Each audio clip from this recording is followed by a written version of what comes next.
Doctor Arnoldo Kraus, médico y escritor, profesor de la Facultad de Medicina de nuestra UNAM, miembro del Seminario de Cultura Mexicana y del Colegio de Bioética, y un reconocido analista, observador y también, para fortuna nuestra, un hombre que con su sapiencia y con su orientación nos dice tantas cosas semana a semana, sobre todo en tus publicaciones recientes donde hablas del tema del COVID-19 desde muy diversos ángulos. Te propongo que vayamos viendo un poquito de cada una de ellas, porque yo te sigo siempre, lo sabes. Este, y, por ejemplo, desde el 6 de abril nos planteaste, COVID-19, ¿cambiará la humanidad? ¿Así de fuerte, maestro? Bien, Ricardo, gracias por la pregunta. Mira, aunque tiendo yo al escepticismo, es equivocado no tener una veta de optimismo. Lo digo por mí y por los nuestros, todo lo que es los nuestros, la Sí. familia, los amigos. Y desde ese punto de vista hay que abrir alguna esperanza. Es una esperanza quizás que será criticada por algunas personas al decir yo que una mala experiencia, una vivencia terrible como la que ahora tenemos, y ya es un artículo que se publicó hace más de un mes, nos abra la puerta para hacer algunos cambios. En síntesis, ¿qué cambios? Tener esperanza que la humanidad, un tanto alejada de las grandes gestas y equivocadas políticas de los políticos, cambie un poco y exija un poco y nos haga ver que muchas de nuestras actitudes y actividades dañan al mundo, dañan a la tierra, en esta ocasión tierra con mayúscula, y deparan, si es que no modificamos nuestras conductas, una cierta y mayor destrucción de la tierra. No afirmo con esto, y concluyo esta pregunta, que el COVID-19 fue por cambios infligidos del ser humano a la naturaleza. Pero mientras más escucho a los ecologistas y a las personas que saben más que yo, epidemiólogos y gente dedicada a estudiar la naturaleza, es muy probable que los cambios que le hemos infligido a la naturaleza tengan que ver con la aparición del virus. Y aunque esto no sea así, la Tierra, como yo digo, no puede aguantar mucho más tiempo, mi querido Ricardo. El 13 de abril nos encontramos con morir durante la pandemia, una posibilidad que ahí está para todos y que pareciera muy obvia, muy probable o probable, y que sin embargo haces una reflexión muy profunda sobre ello. Es una pregunta interesante, Ricardo, gracias por retomar el tema. En Occidente estamos acostumbrados a acompañar a las personas a morir. En países como México la acompañamos bien, nos duele mucho, estamos con el moribundo en general y tratamos de estar en cohesión, estar cohesionados todos alrededor del moribundo. En este caso, como bien saben los radioescuchas, los telescuchas, perdón, como tú lo sabes, mucha gente está muriendo mal.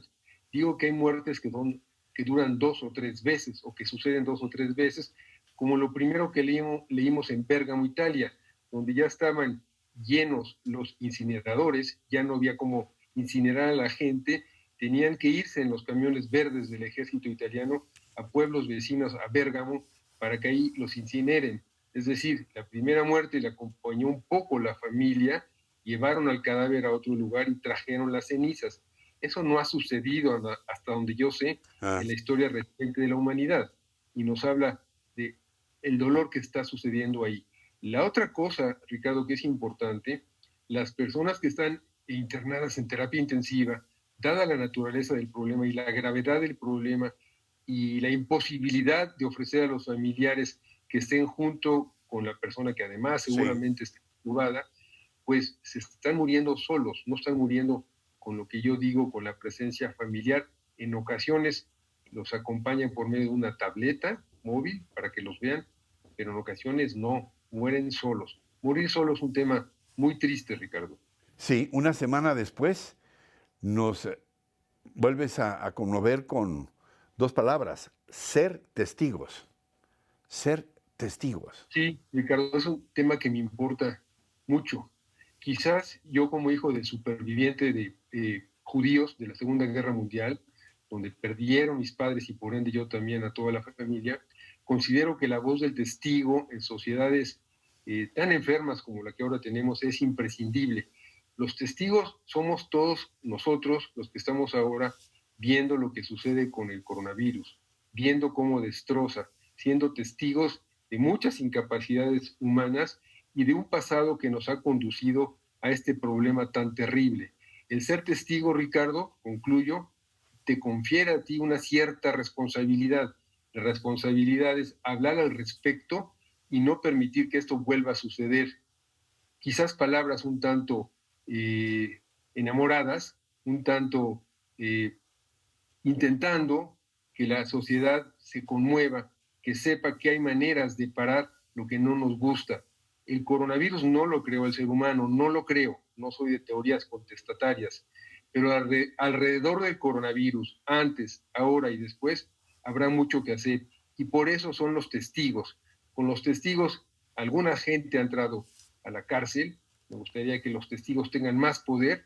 En general son desdeñados y castigados y en ocasiones incluso desaparecidos. Pero la voz del testigo en muchísimas tragedias tiene una gran importancia. ¿Puedo agregar algo más? Claro, claro. Recordarán ustedes, y si no yo lo recuerdo rápidamente, que Susan Sontag, una persona a quien yo admiraba mucho, acudió a Sarajevo durante el terrible sitio de Sarajevo.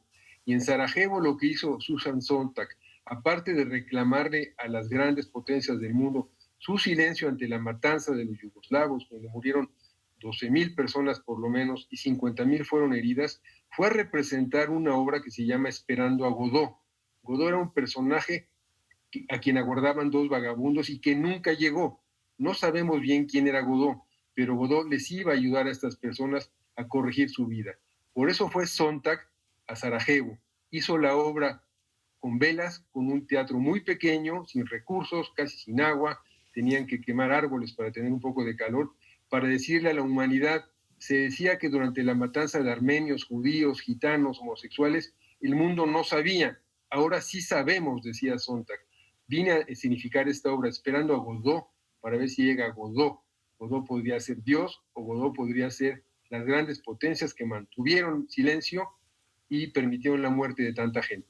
La misma Susan Sontag que después del 11 de septiembre por poco la queman en leña verde cuando escribió aquel artículo de ¿por qué nos odian tanto?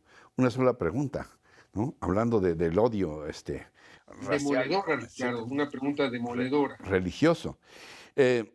Y bueno, más recientemente, este fin de semana, acabas de otra vez conmovernos, estremecernos, planteándonos que esta generación podría, así como se ha hablado de la generación X y de los millennials, etcétera, podría ser la generación de nativos COVID-19. ¿Por qué, maestro?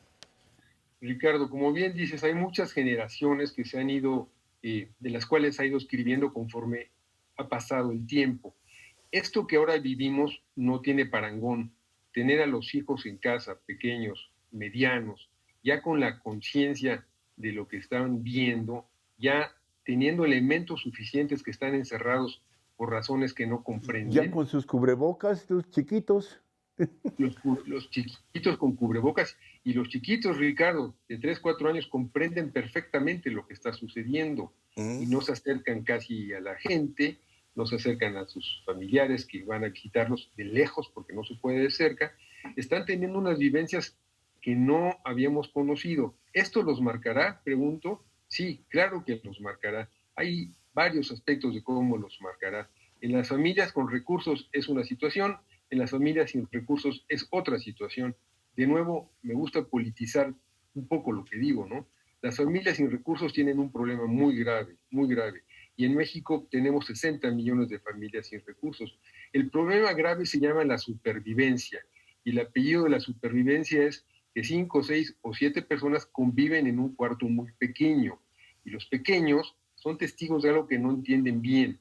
La ansiedad de los progenitores por tener el alimento del día, quizás de mañana y de pasado, quizás no mucho más, pero obviamente son testigos de un círculo de ansiedad terrible, complicado, amén de lo que habría que agregar, que en contra de lo que uno pensaría, la violencia ha aumentado en las casas. el número de llamadas de mujeres pidiendo ayuda también ha aumentado. Ese pequeño círculo que en ocasiones puede ser un infierno, Ricardo, no lo conocemos tú y yo, pero realmente a estos pequeños que ya de por sí nacen con la desventaja terrible, brutal, insuperable en México de ser pobre, los marcará, serán testigos de una situación tremenda. Y en las familias que tienen recursos, mencionaba antes, la conciencia de que todo ha cambiado, hoy todo ha cambiado para ellos, también sí, los hace testigos por lo que dijimos y les hará ver de una manera diferente el mundo. Quizás la impronta que quede de esto los convierta en unas personas diferentes porque los pequeños y los jovencitos maman todo, Ricardo, absorben todo. Es decir, ¿su vida ha cambiado? Sí, su vida ha cambiado. Algo más, querido y admirado maestro, que nos quieras decir que no te haya preguntado sobre estas lecciones, estos sacudimientos del coronavirus en estos tiempos de pandemia. Eres muy amable, Ricardo. Bueno, yo pienso, como leo y como la gente lo sabe, que las crisis abren oportunidades. Hemos sido testigos de muchas crisis. El mundo no es mejor hoy, Ricardo, y México tampoco es mejor. Cuando hablo de México y del mundo, digo que están enfermos. Siempre hablo de que la pandemia del COVID desvela otras pandemias, la de la pobreza, la del poder omnímodo, sin cotos, sin límites de los políticos, ahora una pandemia del miedo, ahora una pandemia de desinformación. Un mal reproduce otro mal y dos males más.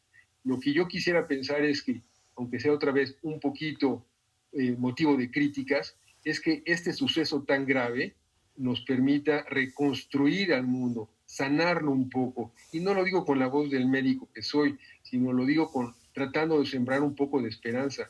Tenemos que ser desobedientes civiles, como dice esta persona que tanto admiraba a Thoreau en Estados Unidos, que era muy amigo de México, antiesclavista, y que hablaba él de que es necesaria siempre una dosis de desobediencia civil. Eso quizás ayude a cambiar un poco el mundo. Y si no ayuda, Ricardo, creo que la mayoría coincidimos, la Tierra no aguanta mucho más, no aguanta mucho más. Es esta oportunidad que nos brinda el COVID-19 una oportunidad. Respondo sí. Tratemos de modificar lo que podamos en el entorno inmediato y extenderlo hasta donde podamos, mi querido Ricardo. Maestro Arnoldo Kraus, como siempre, te doy las gracias infinitas por estar con nosotros. Siempre es muy aleccionador y emocionante escucharte. Te mando un gran abrazo y espero que podamos, pasando esto, dárnoslo personalmente. Muchas gracias, maestro Kraus.